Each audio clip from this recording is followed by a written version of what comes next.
اس سے پہلے آپ کو پاکستان مسلم نون کے رہنما نشانہ بناتے تھے زبیر عمر صاحب اس وقت گفتگو کر رہے ہیں اسلام آباد پریس کلب پہ.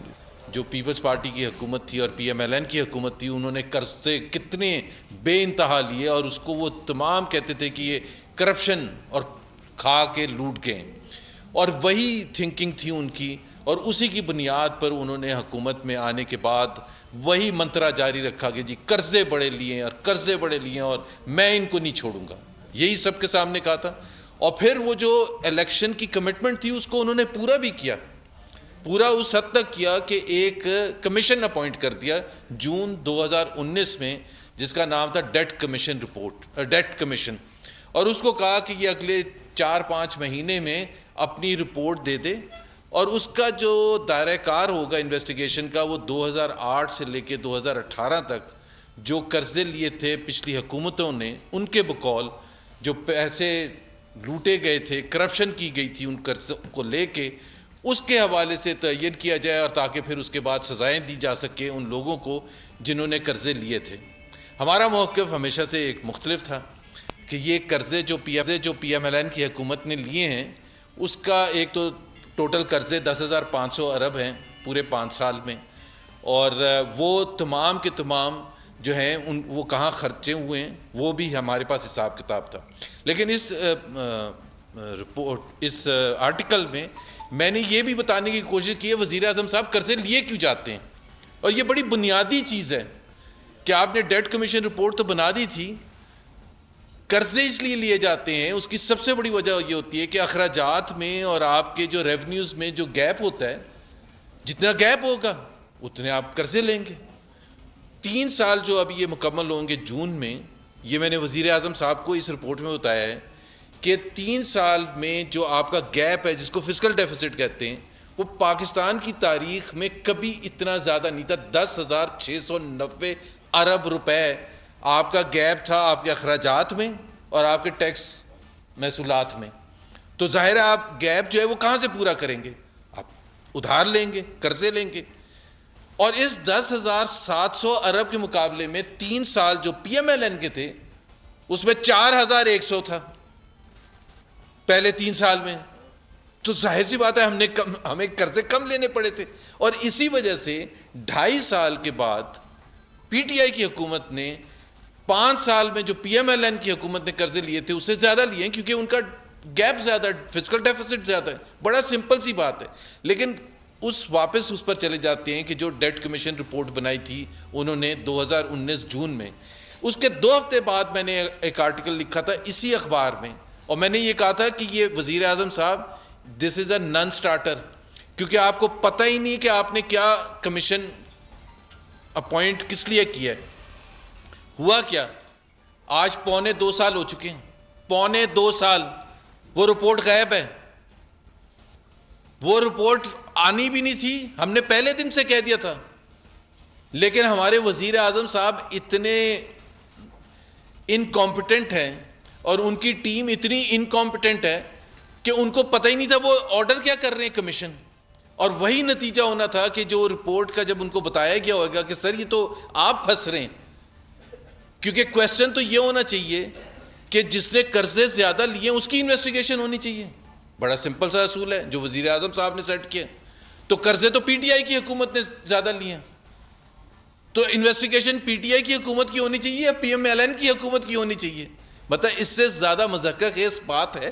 اس لیے وہ رپورٹ چھپا کے اور کسی ڈرار میں یا بنی گالا کے کسی سٹور میں عمران خان صاحب نے چھپا دی ہے. وہ کبھی نہیں آئے گی، کیونکہ اس میں اپنے کرتوت جو ہوں گے وہ سامنے آئیں گے.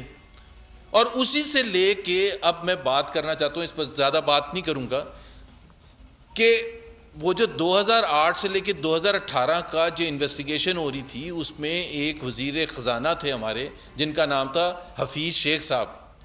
انویسٹیگیشن ان کے خلاف آرڈر کی تھی. کس نے؟ عمران خان صاحب نے. لیکن انہی کو لا کے اب کھڑا کر دیا ہے سینٹ کے الیکشن کے لیے. میں حفیظ شیخ صاحب کے حوالے سے 2-4 باتیں کہنا چاہوں گا، اور خاص طور پر یہ میری اپیل ہوگی ان نظریاتی پی ٹی آئی کے جن کو یہ ووٹ کا موقع مل رہا ہے کہ وہ حفیظ شیخ کو ووٹ دے کے نظریاتی سیاست جو پی ٹی آئی کی ہے اس کو دفن کرنا چاہتے ہیں یا اس کو دوبارہ سے فعال کرنا چاہتے ہیں. حفیظ شیخ صاحب جو ہیں 40 سال، یہ کوئی چھوٹا عرصہ نہیں ہوتا، 40 سال میں وہ پاکستان میں صرف اس وقت پاکستان آئے ہیں جب ان کی کار پر جھنڈا لگا ہوا ایئرپورٹ کے باہر کھڑی تھی. اس کے علاوہ وہ پاکستان کبھی نہیں آتے، چاہے وہ فائنانس منسٹر تھے سندھ کے، چاہے وہ پرائیویٹائزیشن منسٹر تھے مشرف صاحب کے زمانے میں، چاہے وہ زرداری صاحب کے زمانے میں فائنانس منسٹر تھے، اور چاہے وہ ابھی ہیں. وہ جس دن حکومت جاتی ہے اسی دن شام کی فلائٹ پکڑ کے باہر چلے جاتے ہیں. ان کی کوئی کمٹمنٹ پاکستان سے نہیں ہے. تمام اثاثے باہر رکھے ہوئے ہیں، تمام اثاثے باہر رکھے ہوئے ہیں. یہ پی ٹی آئی کے نظریاتی کارکن سن لیں کہ عمران خان صاحب صبح دوپہر شام رات یہ لیکچر دیتے تھے کہ اگر آپ کو پاکستان سے کمٹمنٹ ہے تو آپ اپنے اثاثے لے کے آئیں. 2 سال سے زیادہ ہو گیا، کیوں نہیں اثاثے لے کے آتے حفیظ شیخ صاحب؟ کوئی کمٹمنٹ نہیں ہے، رہتے نہیں ہے پاکستان میں جب جھنڈا نہ ہو، جب وزیر نہ ہو. یہ کمٹمنٹ ہے. ایک ایسے شخص کو لا کے ایک نظریاتی کارکن، مجھے اگر کوئی پی ٹی آئی کا کوئی آپ بتا دیں کہ اگر اس کو 2018 سے الیکشن سے پہلے یہ پتہ ہوتا کہ اسد عمر وزیر خزانہ نہیں ہوئیں گے، حفیظ شیخ ہوں گے، جن کے بارے میں اسد عمر نے، عمران خان نے برباد کر دیا تھا کہ معیشت انہوں نے برباد کر دی. حفیظ شیخ نے یہی کہا تھا نا، قرضے لے لے کے تباہ کر دیا ہے، پاکستان کے غربت میں اضافہ کر دیا ہے، بے روزگاری میں اضافہ کر دیا. یہ لقاب ہمارے نہیں ہیں، یہ عمران خان صاحب حفیظ شیخ کے بارے میں کہتے تھے، جو 2010 سے لے کے 2013 تک وزیر خزانہ تھے، اور اس کے بعد جہاز پکڑ کے باہر چلے گئے تھے. پھر 5 سال کے بعد 6 سال کے بعد دوبارہ آگے جب وزیر خزانہ کے لیے ان کو کہا. اور ہیں کس کے آدمی؟ ایک تو میں نے آپ کو بتایا کہ اثاثے یہاں نہیں ہیں، دوسرا میں نے بتایا یہاں رہتے نہیں ہیں، تیسرے وہ کون ہیں؟ حفیظ شیخ ہیں کون؟ پی ٹی آئی کے ایم این ایز پلیز پتہ تو کر لیں یہ ہیں کون، کس طرح سے لائے گئے تھے. اسد عمر کو نکال دیا گیا اور ایک آئی ایم ایف اور ورلڈ بینک کے بندے کو لا کے بٹھا دیا گیا پاکستان کی معیشت کو برباد کرنے کے لیے، ایک کانسپریسی کے تحت. حفیظ شیخ صاحب کا اگر کوئی انٹرسٹ ہوتا، اور جس دن وہ آئے ہیں حفیظ شیخ صاحب، اپریل 2019 میں ان کو وزیر خزانہ بنایا، 15 دن میں آئی ایم ایف کے ساتھ ایگریمنٹ ہو گیا. مطلب آپ سوچیں کہ 15 دن صرف ان کو لگے، کیونکہ اس طرف بھی ٹیبل کے آئی ایم ایف والے بیٹھے تھے اور ٹیبل کے اس طرف بھی آئی ایم ایف والے بیٹھے تھے. اس وقت جو فائنانس سیکرٹری تھے، کیا نام تھا؟ یونس دھاگا صاحب، ان کو فارغ کر دیا آتے ہی، کیونکہ جو بھی تھا اس آئی ایم ایف کے ایگریمنٹ میں، اور جو بھی پاکستان کی محبت میں کام کرنا چاہتا تھا ان کو فارغ کر دیا اور آئی ایم ایف کے ساتھ ایگریمنٹ کر دیا. اور آئی ایم ایف کا ایگریمنٹ کا مطلب کیا تھا جو آج تک اثرات پاکستان کے عوام بھگت رہے ہیں؟ بے روزگاری میں اضافہ، غربت میں اضافہ، مہنگائی میں اضافہ، growth rate negative, fiscal deficits record high. 3 سال کا فسکل ڈیفیسٹ جو میں اس کی ذکر کر رہا تھا، 8% سے اوپر 3 سال لگاتار، پاکستان کی تاریخ میں نہیں کبھی گیا. یہ حفیظ شیخ صاحب کا تحفہ ہے، جس کے لیے عمران خان صاحب کہہ رہے ہیں اپنے ایم این ایز کو کہ جا کے وہ حفیظ شیخ کو ووٹ دیں، تاکہ وہ یا تو عمران خان آ کے یہ بتا دیں کہ وہ نظریاتی ان کی جو سیاست فائنلی دفنانے کا موقع آ گیا، فائنلی دفنانے کا موقع آ گیا، حفیظ شیخ کو الیکٹ کریں تاکہ حفیظ شیخ وہ کر سکے پاکستان کی معیشت کے ساتھ جو آئی ایم ایف یا ورلڈ بینک چاہتے ہیں، یعنی کہ بربادی پاکستان کی معیشت کی. ایک تو حفیظ شیخ کے حوالے سے میں یہ کہنا چاہتا تھا، اور یہ اپنے ضمیر کے حساب سے سوچ لیں کہ کیا ہم نے ان کو ووٹ ڈالنا ہے یا نہیں ڈالنا، اور کیوں ڈال رہے ہیں. یہ شخص ہے کون؟ پی ٹی آئی کا رکن نہیں ہے، فارم نہیں بھرا ہوا جو عامر لیاقت علی کہتے ہیں، تعلق ہی نہیں ہے. اور یہ میں چیلنج کرتا ہوں 40 سال کے ریکارڈ پر، جس دن پی ٹی آئی کی حکومت جائے گی، اور حفیظ شیخ صاحب بہت جلد جانے والی ہے، تو آپ ٹکٹ کٹا ہی لیں ویسے باہر جانے کے لیے، واپس واشنگٹن جہاں سے آپ آئے تھے. دوسری بات، تھوڑی سیاست کی بھی بات ہو جائے. ڈسکا کا جو NA-75 کا جو رزلٹ آیا ہے، اس کے حوالے سے ایک تو ہم اپریشیٹ کرتے ہیں کہ الیکشن کمیشن نے جو زبردست فیصلہ سنایا ہے، اور پہلے دن صبح الیکشن کے بعد جو صبح تھی اس دن صبح کو جو نوٹیفیکیشن جاری کیا باوجود اس کے کہ یہ ایک کانسپریسی کا حصہ تھا. میں یہ صرف بتانا چاہتا ہوں کہ ہمارے جو لائر تھے سلمان اکرم راجہ صاحب, آپ میں سے کچھ اگر لوگ موجود تھے الیکشن کمیشن, تو ہمارا نقطہ نظر یہ تھا کہ ایک کانسپریسی ہوئی ہے, یہ کہ 2-4 چیزیں نہیں ہوئی ہیں کہ سیدھا سیدھا آپ پریسائڈنگ آفیسر کو اٹھا لیا کسی نے اس مومنٹ پر, یا گولیاں چلا دی یا ماحول کو ایسا کیا یا دھاندلی کرنے کی کوشش کی. یہ ایک کانسپریسی کا حصہ تھا, یہ الیکشن کمیشن نے ایکسیپٹ کیا ہے یہ کانسپریسی. اب کوسچن یہ ہے کہ یہ کانسپریسی بنی کہاں تھی اور کون کس نے بیٹھ کے یہ پاکستان کے ساتھ اتنا ظلم کرنے کا فیصلہ کیا ایک نیشنل اسمبلی کی سیٹ کے لیے, ایک سیٹ کے لیے. اس لیے ہم کہتے ہیں کہ اس پر کرمنل اوفینسز لگنے چاہیے کیونکہ یہ چھوٹا واقعہ نہیں ہے, اور اسی وجہ سے ہم کہتے ہیں کہ اس کے ذمہ دار جو ہیں وہ عمران خان صاحب ڈائریکٹلی ہیں, اور پھر ان کے نیچے جو ہیں عثمان بزدار. حالانکہ میں اپنی پارٹی میں بھی کہتا ہوں عثمان بزدار کو ہم بہت زیادہ مارکس دے رہے ہیں کہ وہ اتنا انٹیلیجنٹلی, وہ کہتے ہیں اس لیے تو اتنا میس اپ ہوا ہے, لیکن جو کانسپریسی بنائی گئی تھی, جو امپلیمنٹ کرنے کی کوشش کی گئی تھی, جس کے جو روئے رواں تھے وہ عمران خان صاحب ڈائریکٹلی تھے. ان کو جواب دینا ہے کہ جی انہوں نے یہ کانسپریسی کیوں بنائی تھی. ایک نیشنل اسمبلی یہ پورے پاکستان کو داؤ پر لگا دیا. لیکن ہمیں خوشی اس بات کی ہے کہ جو ہم 2018 کے الیکشن کے بعد بار بار اور لوگ ہمیں کہتے تھے کہ آپ تو چھوڑتے ہی نہیں کہ 2018 کے الیکشن میں کتنے برے طریقے سے دھاندلی ہوئی تھی اور پورے کا پورا election P M L N سے چھین لیا گیا تھا. اس کی وجہ یہی تھی کہ اس قسم کی حرکتیں ہوتی تھیں. پورا سسٹم بٹھا دیا آر ٹی ایس, کوئی پوچھنے والا نہیں ہے کہاں جائیں, کون سا election tribunal R T S کے گرنے کا بیٹھنے کا فیصلہ کرے گا. یہ تو عمران خان صاحب کی حکومت کو کرنا تھا. یہ کوئی پٹیشن کا حصہ تو نہیں کسی کا بن سکتا تھا کہ ایک ایم این اے لے کے جاتا ہے الیکشن ٹریبیونل اور کہتا ہے کہ جی میری ووٹ کاؤنٹنگ دوبارہ کریں. وہ تو یہی کہے گا نا, یا دھاندلی ہوئی تھی. آر ٹی ایس کا کس نے جواب دینا تھا؟ وہ تو عمران خان نے دینا تھا کیونکہ ان کی حکومت آئی تھی. آج تک 2.5 سال میں عمران خان صاحب نہیں بولے آر ٹی ایس کے حوالے سے. لیکن ہمیں خوشی ہے کہ جس طرح سے کاؤنٹنگ ہوئی تھی, جس طرح سے دھاندلی کی گئی تھی, جس طرح سے پری الیکشن ریگنگ کی گئی تھی 2018 میں, جو جس طرح سے لوگوں کے جو لائلٹیز تھی اس کو چینج کرنے کے سلسلے میں ڈرا کے, دھمکا کے, پیار سے, محبت سے, وہ سب حربے استعمال کیے گئے تھے. اور وہی سب حربے ابھی 2021 کے اس بائی الیکشن میں NA 75 میں استعمال کیے. ایک چیز جو سب سے زیادہ بڑھ کے سامنے آئی ہے, میں نام بھول گیا ان کا, وہ جو کون سیکیورٹی آفیسر تھے, ذوالفقار صاحب. ہماری پارٹی نے احتجاج کیا الیکشن سے پہلے الیکشن کمیشن کو کہ جی یہ ایک ون سائیڈڈ ہیں, یہ ظلم کر رہے ہیں, ان کو چینج کیا جائے. الیکشن کمیشن نے آرڈر ایشو کر دیا, ریٹن آرڈر ایشو کر دیا. حکومت پنجاب نے ان کو تبدیل نہیں کیا اور فراڈ کرتے رہے, بیوقوف بنانے کی کوشش کی الیکشن کمیشن کو کہ ہم نے چینج کر دیا.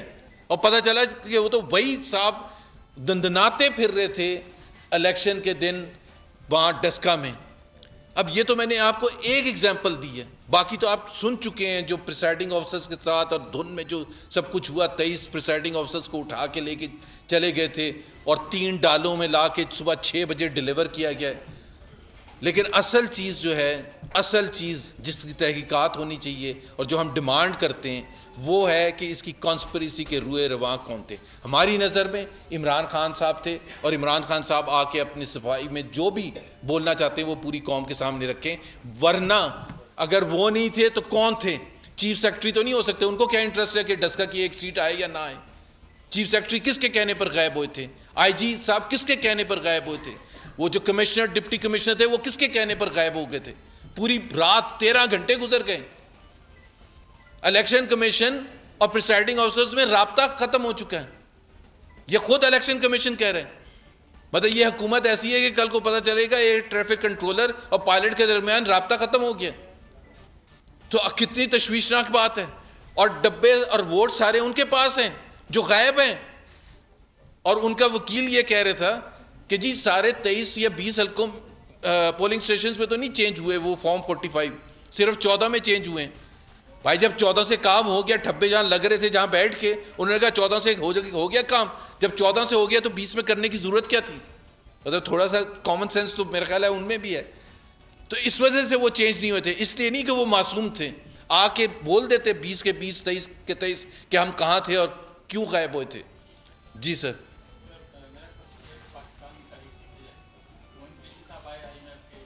جی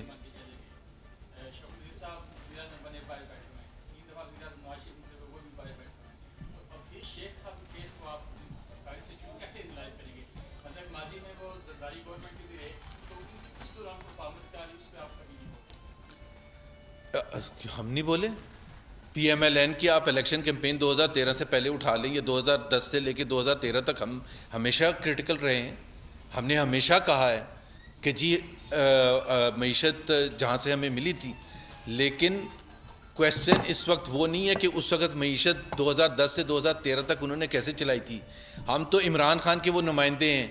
وزیر خزانہ جو ہوتے ہیں وہ پورے پاکستان کے سب سے امپورٹنٹ وزیر ہوتے ہیں. ان کے اوپر 22 کروڑ عوام کا انحصار ہے. تو یہ کوئی چھوٹا الیکشن نہیں ہونے جا رہا. ان کو ووٹ دینے کا مطلب یہ ہوئے گا 22 کروڑ عوام کی روزی روٹی, ان کی غربت, ان کی تمام چیزیں آپ نے ایک شخص کے ہاتھ میں پکڑا دی ہیں جس کا پاکستان سے کوئی انٹرسٹ نہیں ہے.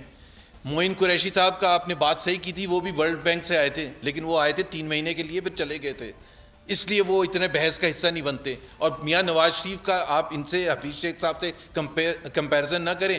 میاں نواز شریف ہمیشہ پاکستان میں رہے ہیں, ہمیشہ پاکستان میں رہے ہیں, اور زبردستی آنے کی کوشش کی تھی جب ان کو ایگزائل پر بھی بھیج دیا گیا تھا. آپ کو یاد ہے کہ شہباز شریف صاحب, نواز شریف صاحب دونوں پاکستان واپس آئے. وہ جیل بھی گئے, اٹک جیل بھی گئے, ایگزائل میں بھی گئے. آج اگر وہ باہر بیٹھے ہوئے ہیں اس وجہ سے کہ انصاف کے تقاضے یہاں پورے نہیں ہو رہے. جس دن ہوں گے میاں نواز شریف یہاں ہوں گے. اور دوسری بات ہے, حفیظ شیخ صاحب کیوں باہر جاتے ہیں؟ ان کے اوپر کون سا کیس ہے؟ 40 سال چھوٹا پیریڈ نہیں ہوتا. میں کہتا ہوں کہ ایسے شخص کو, عمران خان کو خود سوچنا چاہیے. آج بھی ان کا ٹکٹ وڈرا کر لیں, جیتنے دیں یوسف رضا گیلانی کو. کم سے کم وہ پاکستان کے ساتھ تو سچے ہیں. ایک پروفائل ہے, وزیر اعظم رہ چکے ہیں, اسپیکر رہ چکے ہیں نیشنل اسمبلی کے, ایک پولیٹیکل ان کا ایک وزن ہے, ڈیلیوری کر چکے ہیں. تو آپ کو سیاسی اختلافات ایک وقت میں ہو سکتے ہیں, لیکن کیا قد میاں حفیظ شیخ صاحب کا اور کیا یوسف رضا گیلانی کا کوئی مقابلہ ہے؟ اور یہ تو میں کہہ رہا ہوں پی ٹی آئی کے جو کارکن ہیں, جو نظریاتی کارکن ہیں, ان کو سوچنے کی ضرورت ہے. اچھا, تو ویسا بھی بتائیے گا, جیسے آپ کہہ رہے تھے کہ یہ حکومت جانے والی ہے اور انشاءاللہ شیخ کو جلدی ٹکٹ کٹوا لینا چاہیے, تو یہ بتائیے گا کہ میاں نواز شریف صاحب کب ٹکٹ کٹوائیں گے پاکستان آنے کا, اگر یہ حکومت جلدی جانے والی ہے, وہ آنے والے ہیں یا نہیں آنے والے؟ جس جہاز میں ساتھ یہی بتائیے گا کہ آپ نے بھی یہ کہا کہ یوسف رضا گیلانی جو ہیں وہ پاکستان کے ساتھ سچے ہیں, لیکن حسین حقانی نے جو کچھ کیا تھا اس وقت مسلم نون جو کہتی تھی, اس وقت کا موقف ٹھیک تھا یا آج کا موقف ٹھیک؟ دیکھیں 2008 سے لے کے 2013 تک پیپلز پارٹی کی حکومت تھی اور ہم اپوزیشن میں تھے. ہم نے بہت سے کام ان کے ساتھ مل کے کیے ہیں جو آج بھی تاریخ یاد رکھتی ہے. 18ویں ترمیم جو ہے وہ پاکستان کے لیے بہت زبردست ایک تحفہ تھا. جب یوسف رضا گیلانی وزیر اعظم تھے, N F C award, 7th N F C award, آج سارے کے سارے پروونسز آپس میں لڑ رہے ہوتے اگر وہ نہ ہوتا. سیاسی اختلافات ایک چیز ہوتی ہے. آج بھی اگر پیپلز پارٹی کی حکومت, ہم جب پی ایم ایل این کی ہماری حکومت تھی تو پیپلز پارٹی ہماری اپوزیشن تھی, لیکن ایک ہم یہاں جو بات کر رہے ہیں ایک 1-on-1 کانٹیسٹ ہو رہا ہے, یوسف رضا گیلانی ورسز حفیظ شیخ. آپ خود بتا دیں کہ ایک حفیظ شیخ جو پاکستان سے جس کی کوئی کمٹمنٹ ہی نہیں ہے, کیا اس کو ووٹ ڈالنا چاہیے؟ آپ ڈالیں گے ووٹ جب پتہ ہے کہ آپ ٹکٹ کٹانے کی بات کر رہے ہیں, اور یہ آپ سچ بات کر رہے ہیں. آپ کو بھی پتا 40 سال کی تاریخ ہے یہ میں اور 40 سال سے بھی زیادہ, 1977 میرا 43 ایئرز ہو چکے ہیں. ڈاکٹر اشفاق ہے نا, ڈاکٹر اشفاق ان کے کلاس فیلو تھے, ان سے پوچھ لیں ان کی تاریخ. لیکن اس وقت جب آپ یوسف رضا گیلانی کی حمایت کر رہے تھے تب وزیر خزانہ تو حفیظ شیخ ہی تھے, وہ بھی تو یوسف رضا گیلانی کے دور حکومت میں آئے تھے. میں تو بات ایک کر رہا ہوں کہ آج آپ ان کو آئندہ کے لیے انتخاب کر رہے ہیں, ان کا مقابلہ ہو رہا ہے یوسف رضا گیلانی سے. پی ٹی آئی کے بقول انہوں نے معیشت کو تباہ برباد کیا تھا, قرضے لیے تھے, سب کچھ تباہ کر کے چلے گئے تھے. اس کو آپ کہہ رہے ہیں کہ اس کو ووٹ دیں. مسلم نون کے رہنما محمد زبیر یہاں پر ایک بریک لیتے ہیں, بریک کے بعد واپس آئیں گے.